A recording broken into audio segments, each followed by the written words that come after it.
Hi everybody, this is John Sneisen from World Alternative Media here, and we're still in Phoenix, Arizona. And today it's a beautiful Sunday morning, and we're actually joined here by Professor and physicist William Happer, a man who has not been afraid of telling the truth in the face of controversy. So I really want you to just go a little bit through your background and why you came out to Freedom Force convention. Well, I'm Will Happer, as you said, and I'm a physicist. And I've been interested in climate since I was director of energy research at the Department of Energy in Washington in the early 1990s under the first President Bush. And among other things, my office supported work on climate and environment. And so every few weeks we would have someone in to tell us about research we were supporting, and I would have people occasionally come in who were working on climate and tell me what they were doing. And I was a little nervous about what we were getting for our money even then. Yeah. And as the years have gone by, I've gotten even more nervous about how taxpayers' money is being spent on this particular area of science. There is some good work going on there, but there's a lot of very strange stuff as well. Yeah, no, very interesting. I actually want to, if you can tell people, your claim to fame, you were telling us about, it was something to do with spectrometry. Well, I'm probably best known amongst my very narrow circle of scientists, acquaintances, for inventing the Sodium Guidestar, which is used on modern telescopes to compensate for atmospheric turbulence.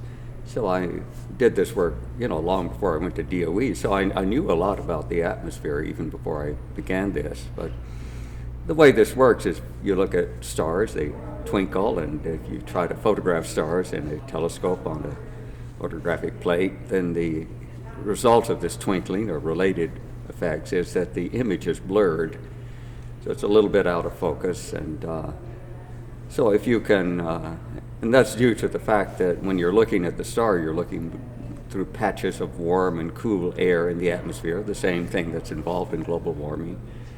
And if you could measure that, you could take out the blurring effect of the star, but you have to have light to measure it, and it has to come from the same direction as the star. So the trick that I invented was to use a laser to illuminate the sodium atoms that are at about 100 kilometers above the Earth's surface. And then they shine very brightly with yellow light and shine back to the telescope, and you can use that return light to measure the turbulence in the atmosphere and then correct for it when you take the photographic image. Very, very interesting. Very interesting. So that's pretty cool to sit here with a physicist that actually have invented something. So I believe that's why you put all these telescopes like very high altitude.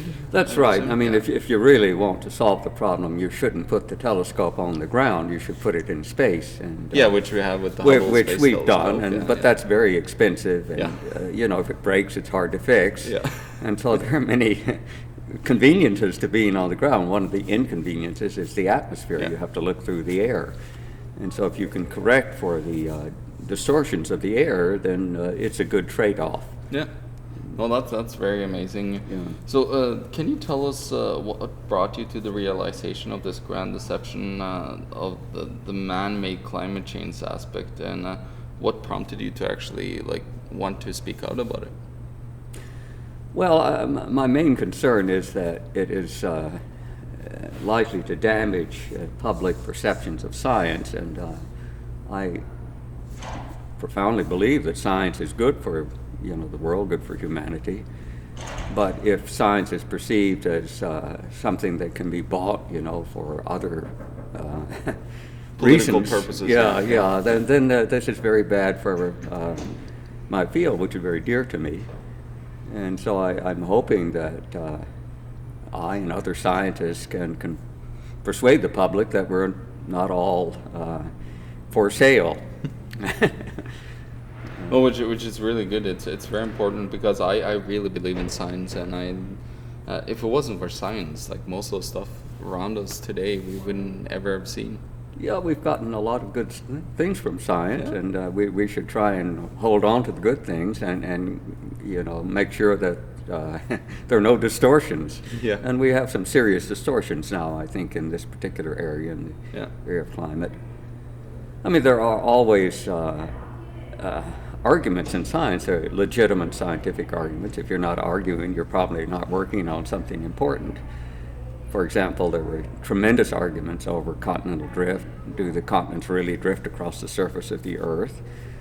And it took decades for this to be resolved, and it was really resolved by observation. It wasn't by theorizing. And what happens to climate will also be resolved by observations. Yeah. So, for example, I'm very strong supporter of observational networks, of our satellite measurements of temperature and other atmospheric properties, of the ocean buoys that measure the temperature and salinity versus depth in the ocean. So all of these are good things. If it were up to me, I would put more of them out there and improve the ones we have. Yeah, exactly. The more data poents you get right. as a researcher, That's the right. better of a understanding you get of the whole world. And you do have to model it, but models have sort of taken on a life of their own, and they're less and less constrained by observations. And so I think one of the problems in the climate field is you can make a beautiful display on a computer screen where you see the Earth in various tones of red. You can make it as threatening as you like by adjusting the colors, and it looks very real, like a Disney animation, but it isn't real at all. It's simply a model. And so models have to be very carefully validated and tested again, and that's not happening. The problem is that there's a sort of politically correct answer that this is a very dangerous interference with the natural climate, and if you don't get that out of your model, you adjust the model a little bit until it does give you the answer that you want, rather than looking at the data to see, does this model really reflect what's happening in the outside world. So from the medieval warming period to today, and even further back, as we've seen yesterday of several researchers looked at, we've seen very fluctuating records of cooling and warming, and it seems that higher carbon dioxide, of course, makes the plants, really flourish. So what would you say is the pros of CO2, and what is there any cons? I don't think there are any cons to CO2. People don't like to admit it, but we're really in a CO2 famine now in this geological time. And plants are struggling. Many plants would do much better if there were 3 times, 4 times more CO2 than today. That's what they evolved in, at much higher CO2 levels. And as I mentioned yesterday, one problem that plants have now is that with such low CO2 levels, instead of capturing the CO2 molecule and turning it into sugar, they capture an oxygen molecule because there's no CO2, and this gets turned into toxic substances within the plant. So plants are full of complicated biological machinery to handle this photooxidation of the oxygen in the air. And the more CO2, the less they have to worry about this machinery, and so the more they can make useful materials, sugar, grow faster, and things like that. Another big problem with plants is to get the CO2, it has to diffuse in through little holes in the leaves, stomatas, Greek for mouths. And for every molecule of CO2 that diffuses in, 100 water molecules can diffuse out, depends on relative humidity. But, on average, a plant needs 100 grams of water to make 1 gram of sugar. And if you double the CO2, it doesn't need as many holes, so it simply grows leaves with fewer holes, and then it only needs 50 grams of water for every gram of sugar. Right. So the water use efficiency of plants is going up very dramatically. And you can see that from satellite pictures of the Earth, that the Earth is greening, but especially in arid regions. And this is, part of this is due to changes in rainfall patterns, but most of it is due to increasing CO2. the plant simply doesn't need as much water now as it used to. That's especially true here in Phoenix, where it's pretty dry. Yeah, exactly. Yeah. So the vegetation, even here in Phoenix, is slowly changing to plants that need a little bit more water. Right. So maybe in 100, 200 years, they might be a lot more greener. The whole. That's right. The whole. And of course, this push that this CO2 is a dangerous thing for the environment. CO2 is what humans breathe out as well. Like it's a part. That's right. As we discussed yesterday, the average human breathes out about 2 pounds of CO2 per day, and I've always had to watch my weight, and it's very irritating to me that I can't lose 2 pounds of weight per day just simply by breathing. And but I do lose maybe a third of that, a little less than a pound per day if I don't eat anything. Yeah. And all of that is going into CO2. It's fat being converted into CO2. Yeah, and we saw the molecules and everything, and right. Of course carbon, and was it hydrogen that is the fat molecule? The carbon? Well, yes. If you look at our own bodies, the largest fraction of our own bodies is oxygen, and that's from the water. Yeah. We're mostly water.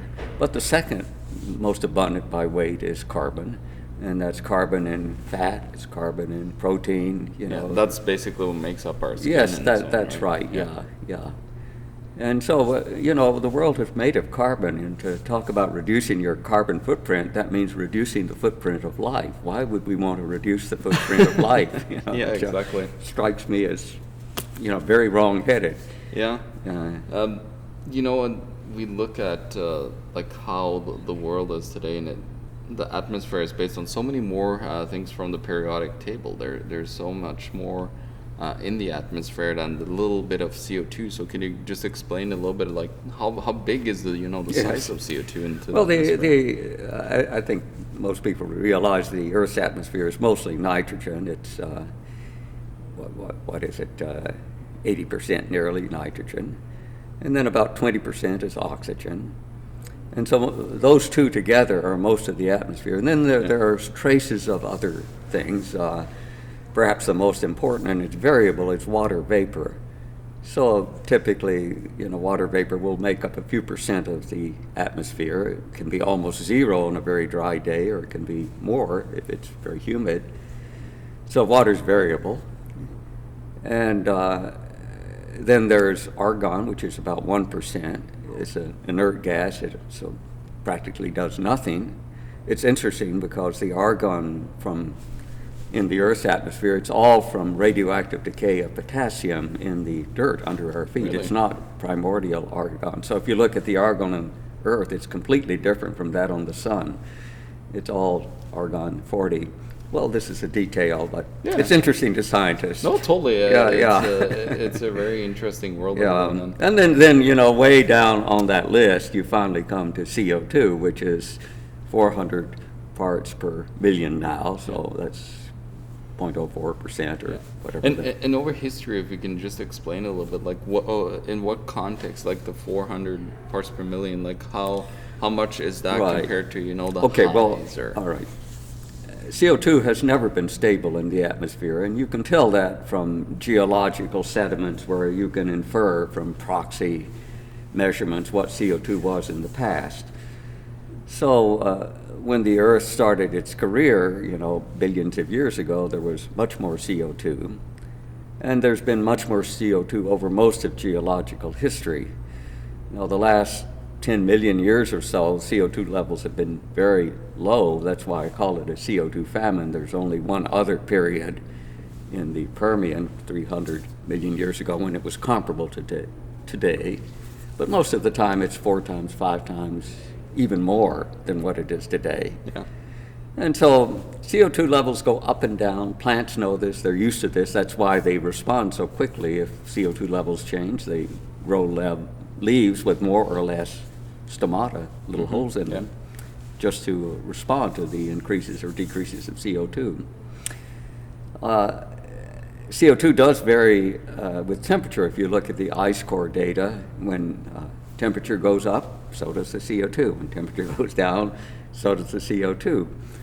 And so at the beginning, people like Al Gore said, look, that shows that as soon as CO2 goes up, it makes the Earth warmer. When it goes down, it makes the Earth cooler. But in fact, if you look, it's really the temperature that first increases, and then CO2 goes up. Interesting.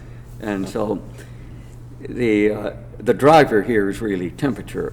Now, what exactly causes those temperature changes is an area of, a fair amount of speculation. It's probably largely due to the sun, but there are other factors as well. So we should be working on these questions. They're interesting questions. Oh, totally. Yeah, it's very important for humanity to understand how our world works, because if you don't fully understand it, it could, in a worst case scenario, there's so much out there that are so much worse than the CO2 scare that could kill us in an instant. Right. Yeah. So, what would you say about the man-made part of it that they're really pushing at the IPCC and other places? Well, I think how big of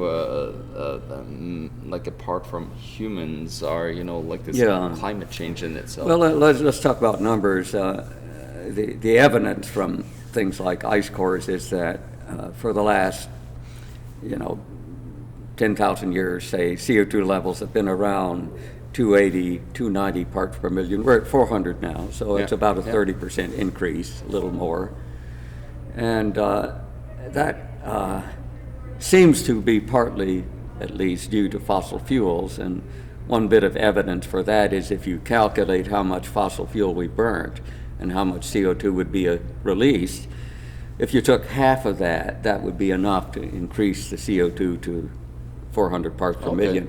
But the other half has disappeared somewhere. No one's quite sure where. Mostly in the ocean is my guess, but perhaps some of it into regrowth of forests.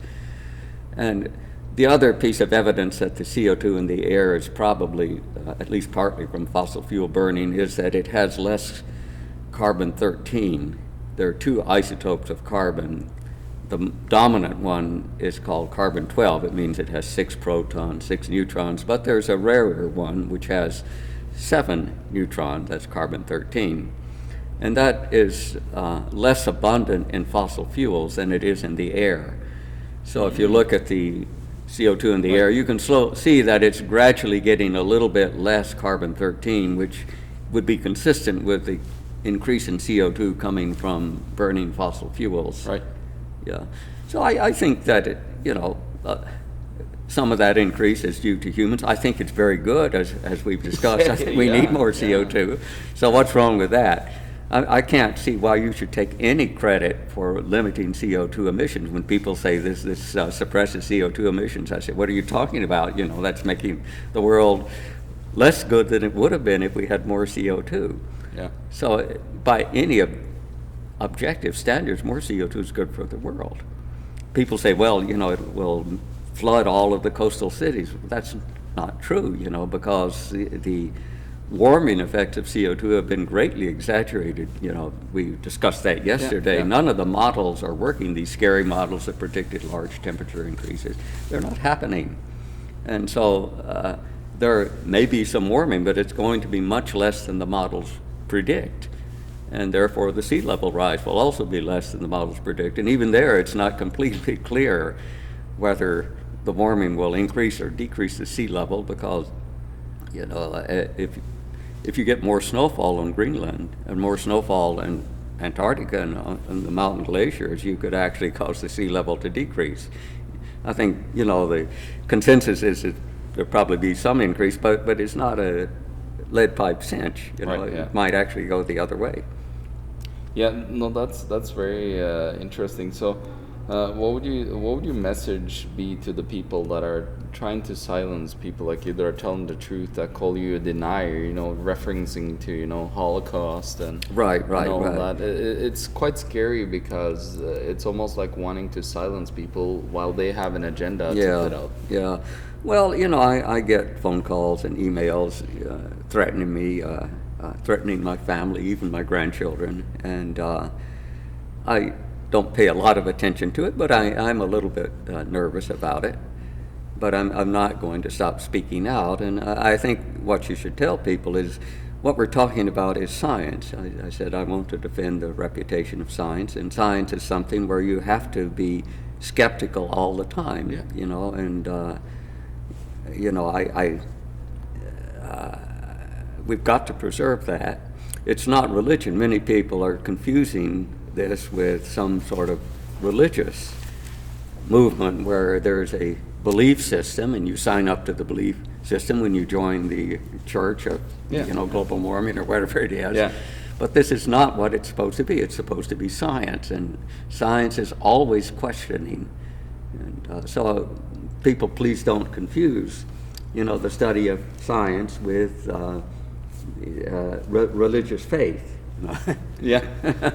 No, I guess it's like people always want to believe in something, and then of course when they didn't have the church or God or whatever you believe in, I guess it just fit perfectly in for them to, you know, jump onto this whole environmentalism train. Right. You want to feel that you believe in something that is greater than yourself. You know, we're all mortal. You know, we have a short time to live in this world, and it would be nice to think that we're more than just this temporary appearance.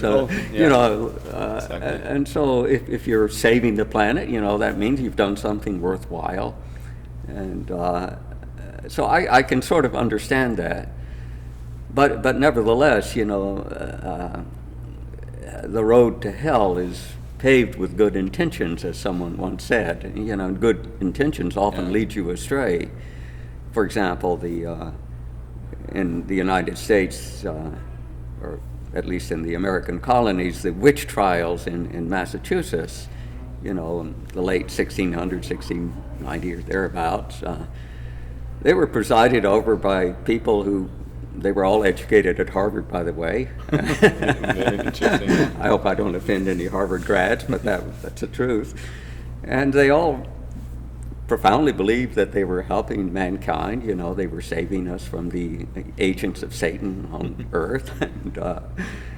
And they never disavowed their belief in witches. Even when they finally gave up on the trials, it wasn't because they didn't believe in witches. It was because of procedural problems, so-called spectral evidence, that I dreamed that my neighbor who I hate is a witch, and therefore, you know, I testify he's a witch, and you can hang him, and I get some of his property.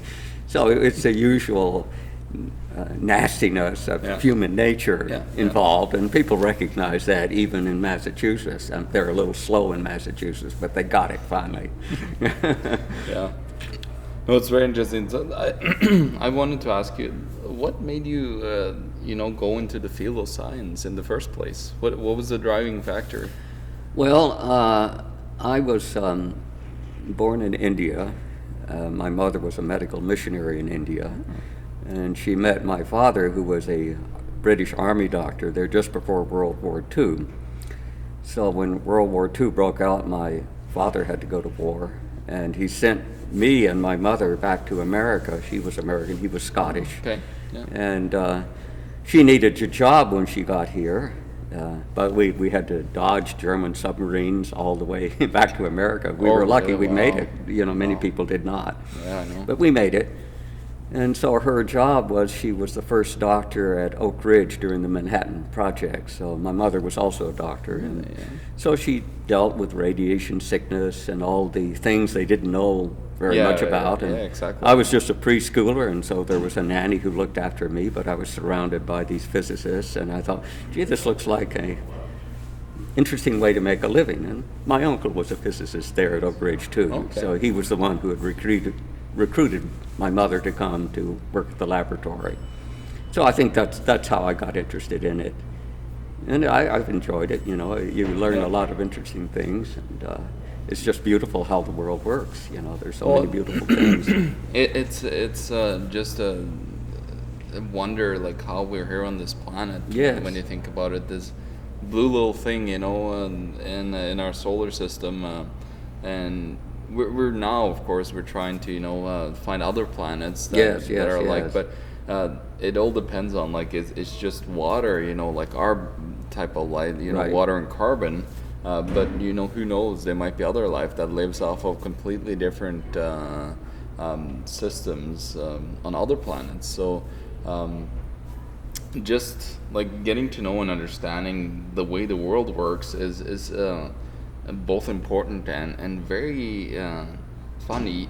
Like I always like wanted to like look into and understanding a lot of things around myself, and when you get into the point of learning about things, you don't seem to want to stop. Like your brain just constantly wants to, like, oh, what about this? What about that? And I don't know about yourself, like how, like what really drives you as a researcher and a physicist. Many scientists, and I think most people actually, are fascinated by, the way the world works. You mentioned life and other planets, and so to me, when I learn something new that I didn't know before, it just gives me a great deal of pleasure. It's like having some very nice thing to eat. It's tasty, and it is. But it sticks with you for a long time. Once you've learned something new. At Princeton, we're sort of haunted by the ghost of Einstein, and he had this feeling. It's not clear whether Einstein was religious or not, but he often used the name of God when he was speaking. And so there's a wonderful mantelpiece that I often take visitors to see when they come to see me in Princeton, and it's a quotation from Einstein, and I'll say it in German, then I'll say it in English, but in German it's "Raffiniert ist der Herrgott, aber böshaft ist nicht." So that's usually translated as the Lord God is subtle, but he's not malicious. And so, Einstein was just fascinated by the beauty of physics, the fact that, the speed of light is constant, and this implies the special theory of relativity. And he made this comment when an eclipse was about to happen, I think 1919, and there was a lot of publicity about it. Einstein had just published his theory of general relativity, and one of the tests was to see if starlight bent in the way that the theory predicted, and you could do that during an eclipse because it's dark and you can see the stars at the edge of the sun. And so a reporter came up to him and put a mic in front of his mouth in Berlin or somewhere, and asked him, "Well, Professor Einstein, suppose that the starlight doesn't bend, what's going to happen then? There's all this publicity." And then that's when he made this quote, the Lord, the Lord God is subtle, but he's not malicious. And so his feeling was that if you look at the arguments that went into why the starlight should bend, they were just so persuasive. It was just so beautiful. How could it be wrong? So I think that more people should realize the pleasure of understanding how beautifully the world is put together. How things work, and so I encourage especially young people to learn that. The more you learn, the more pleasure you will get out of learning even more. Oh, isn't that the truth? It's you really enjoy it, and you want to share with everybody else. It's such a amazing thing to be here on planet Earth, sitting here and talking with people like you and learning from you. It's I'm very, very blessed in my life to be able to be around all these great minds and learn all these fantastic things that you've used a lifetime to understand. So William, how could people support your work to protect the truth of science and not people that are trying to attack and force you to not tell the truth about science? Is there a place where people can go to help you out? Well, some of my friends and I have put together a little organization called the Co2 Coalition, and it's an educational organization, and if you want to learn more about CO2 and climate, you can click on the internet, just go to Co2 Coalition, all spelled together, one word, .org. And there we have papers and information about CO2. Some of it is a little bit nerdy because, I'm a nerd myself, and so it reflects my taste. And so, but I would say the main thing is see for yourself, Don't take someone else's word for something, but try to understand it yourself, and that's a wonderful motto. It's a motto of the Royal Society in Britain. Unfortunately, they don't follow it anymore, but they used to follow it, and maybe they will come back to it one of these days. Yeah, no, it's so important to actually not just, you take in all this information, but then also actually questioning it and then do your own research. We always say that at World Alternative Media, where we are, you always got to go and do your own research. And it's very important, because then you can, probably most of the time come to the same conclusions that we did, but, you've done a lot of research on it, and it's so important. So, this is John Sneisen, here with William Happer. We're signing out from World Alternative Media. You can find us on Facebook, Twitter, and YouTube. You could also support our work at GoFundMe or at Patreon below. So this is John Sneisen signing out from World Alternative Media. Find the truth, be the change.